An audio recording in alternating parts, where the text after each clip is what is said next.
बिस्मिल्लाहिर्रहमानिर्रहीम। गुज़िश्ता सबक में अल-अक़रब फ़ल-अक़रब क़ायदे की वजाहत हुई है। आज मैं अक़रब की तक़सीम बयान करने वाला हूँ। देखिए, अक़रब की दो किस्में हैं। नंबर एक अक़रब हक़ीक़ी, नंबर दो अक़रब हुक्मी। और हमारा वो कायदा अल-अक़रब फ़ल-अक़रब दोनों यानी अक़रब हक़ीक़ी और अक़रब हुक्मी दोनों को शामिल है। अक़रब हक़ीक़ी किसे कहते हैं? तो अक़रब हक़ीक़ी जैसे लड़का और पोता में लड़का अक़रब हक़ीक़ी है, और बाप और दादा में बाप अक़रब हक़ीक़ी है। आप देखिए मिसाल में, मिसाल नंबर एक में मैयत है, वारिसीन में लड़का भी है पोता भी है, तो लड़का असबा बनेगा और पोता महरूम हो जाएगा।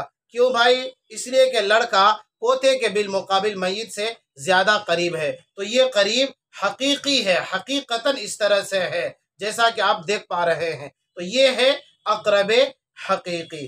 दूसरी मिसाल देखिए, मैयत है, नीचे वारिसीन में बाप भी है और दादा भी है। बाप असबा बनेगा, दादा महरूम हो जाएगा। क्यों? इसलिए कि बाप मैयत से ज़्यादा करीब है दादा के बिलमुकाबिल, तो लिहाजा बाप दादा के बिलमुकाबिल अक़रब हकीकी है।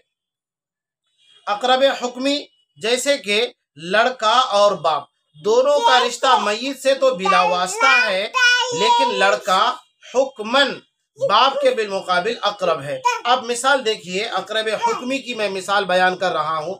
मिसाल नंबर 3 में देखिए, आप लड़का है और वारिसीन में बाप है। लड़का को बहैसियत असबा के तरका मिल जाएगा, यानी यहाँ पर लड़का असबा बनेगा। बाप यहाँ पर असबा नहीं बनेगा, अलबत्ता बाप को तरका मिलेगा। वो इस वजह से मिलेगा चूँकि बाप असहाबे फ़राइज़ में से भी है, तो बाप को यहाँ पर सुदू से महज बनाया जाएगा। लेकिन बहैसियत असबा के बाप को कुछ नहीं मिलेगा, बल्कि सिर्फ लड़का को मिलेगा। तो यहाँ पर लड़का असबा होने में बाप के बिलमुकाबिल मैयत से ज़्यादा करीब है, तो वो करीब हकीकतन नहीं है बल्कि हुक्मन है। हकीकतन क्यों नहीं है और हुक्मन क्यों है? वो इसलिए कि लड़का और बाप दोनों का रिश्ता मैयत से बिला वास्ता है।